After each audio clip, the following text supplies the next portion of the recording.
د دې اونۍ ځانګړې مرکه مو د میدان وردګ ولایت د سرې میاشتې له معاون مولوي رفیع الله منصور سره ده. هیله ده چې تر پایه راسره ملتیا وکړئ. ډېره مننه مولوي صاحب، ښه راغلاست ورته وایو، په خیر راغلئ. له تاسو نه هم مننه چې موږ ته مو وخت راکړ. ډېره مننه مولوي صاحب.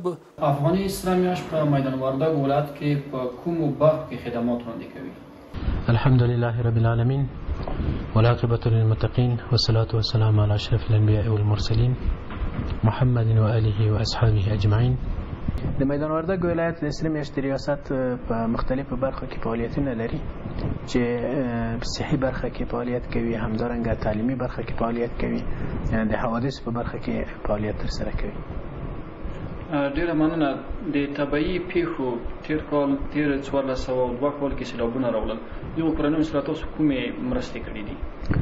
د میدان وردګ ولایت د سرې میاشتې د ریاست څخه له خوا څخه په وخت باندې هرې پیښې ته رسیدګي شوې ده او په وخت باندې پیښې ته جواب ویلی دی او همدارنګه په 414 کورنیو باندې غیر غذایي مواد توزیع کړي دي او په 2000 کورنیو په شاوخوا کې په همدغو مختلفو کورنیو چې هغه سیلابونه ځپلې وي او همدارنګه بې سرپرسته او غریبې کورنۍ وي، د 2000 په شاوخوا کې د 2000 کورنیو په شاوخوا کې موږ په هغو باندې د غذایي موادو توزیع ترسره کړې ده.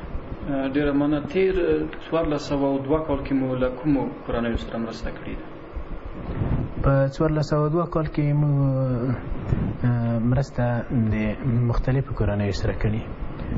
یو د هغو کورنیو سره چې هغه سیلابونو ځپلې کورنۍ وي او سیلابونو مشکلات ورته جوړ کړي وو، د هغو کورنیو سره مو مرسته ترسره کړې ده.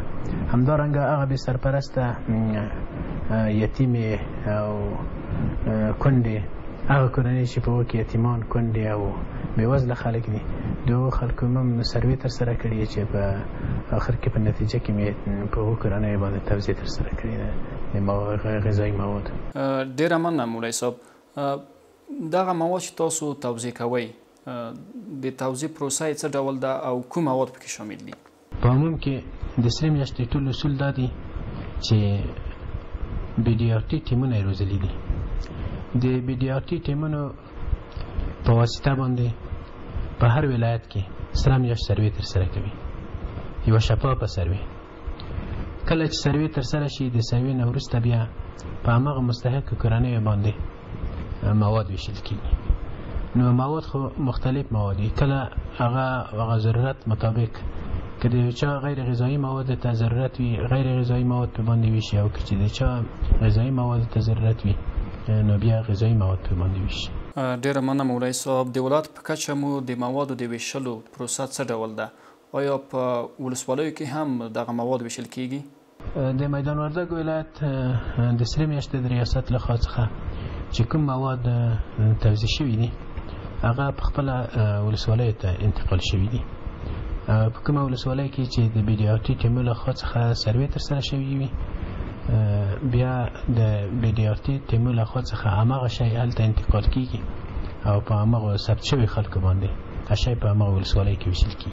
د هغه کډوالو لپاره چې هغوی د پاکستان او ایران څخه راستنه شوي دي، د هغوی سره کومه همکاري کړې ده؟ د میدان وردګ ولایت د سرې میاشتې ریاست خپل راپورونه بشپړ کړي او له مرکز سره یې شریک کړي دي.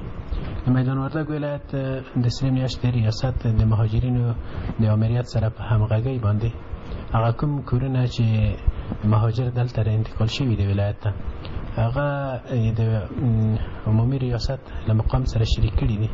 تر اوسه پورې کومه مرسته موږ نه ده ورسره ترسره کړې.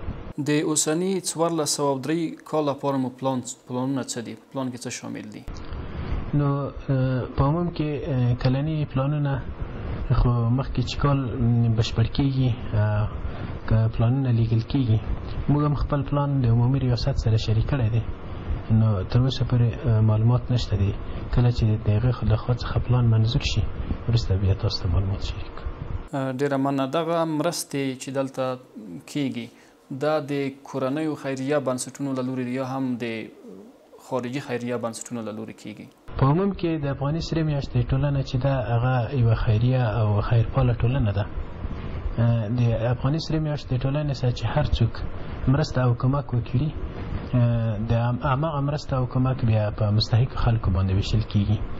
خو سره میاشت په عموم کې ډونران لري چې آی پارسی او آی ان آر سی او ډي آر سی او زیات اندازه باندې بهرني مؤسسات او بهرني سرې میاشتې او سره صلیبونه دي چې هغه د افغاني سرې میاشتې سره کومکونه کوي او د هغه کومکونه په مستحق خلکو باندې وشي. ډیره مننه. په تیر ژمي کې مو دلته له هیوادوالو سره کومې مرستې کړې دي؟ په کومو برخو کې مرستې ورسره کړې دي؟ په تیر ژمي کې خو موږ کومه مرسته نه ده کړې. یو هماغه د سوالګرو پروسه ده چې د امیرالمؤمنین حفظه الله له خوا څخه فرمان دی او هغه موږ د اتیاو کورنیو سروې کړې وه. هماغه سروې بشپړه شوې وه او د هماغه سروې مطابق موږ په هماغه سوالګرو او غریبو کورنیو باندې هغه مطابق د طرز العمل خپل پیسې نقدي پیسې ویشلې دي. او همدارنګه تیر ورځو کې له سعودي عرب هیواد څخه خرما راغلې وه چې هغه په خلکو باندې وویشل شوه. او همدارنګه سره میاشت چې ده هغه صحي فعالیتونه هم ترسره کوي چې د میدان وردګ ولایت سید آباد ولسوالۍ اړوند شیخ آباد ساحه کې یو کلینیک لري نو خلکو ته خدمات ترسره کوي. او همدارنګه هغه کسان چې هغه په سوري زړه ناروغۍ باندې اخته وي او یا شدید سوي وي نو هغه کسان چې دي هغه عمومي ریاست ته معرفي کړي دي. د 11 نفر په شاوخوا کې چې د سوري زړه په ناروغۍ باندې اخته وو هغه کسان هم عمومي ریاست ته معرفي کړي دي. او همدارنګه 19 نفر هغه مریضان چې شدید سوي او سخت تکلیف باندې اخته دي هغه کسان هم د سرې میاشتې عمومي ریاست ته معرفي کړي دي چې هغوی به په خپل مطابق د خپل لیست ډاکټرانو ته معرفي کړي. ډېره مننه مولوي صاحب. تاسو د سوالګرو خبره وکړه. په دغه ولایت کې رښتیا هم اوس ټول شوي دي. دغه سوالګر د څومره وخت دپاره صفتېږي د اسلامي امارت سره؟ نو سوالګر خو داسې دي چې په عموم کې سوالګر د میدان وردګ ولایت داسې ولایت دی چې سوالګر په زیات اندازه شتون نه پکې لري د نورو ولایتونو په پرتله باندې.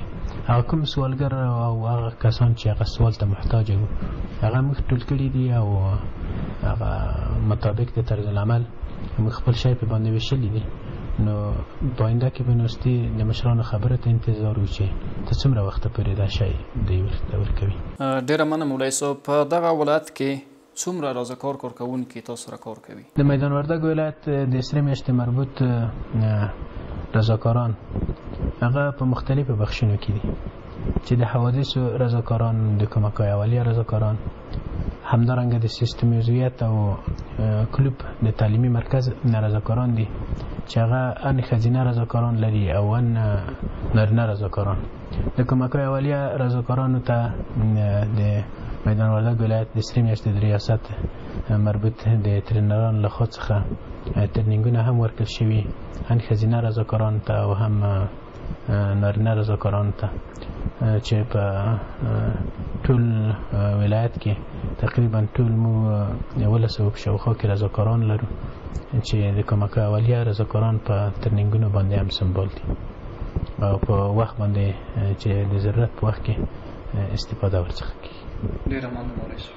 د واک تلویزیون درنو لیدونکو دا زموږ د دې اونۍ ځانګړې مرکه. تر بلې مرکې مو په پالون کې راب سپارو.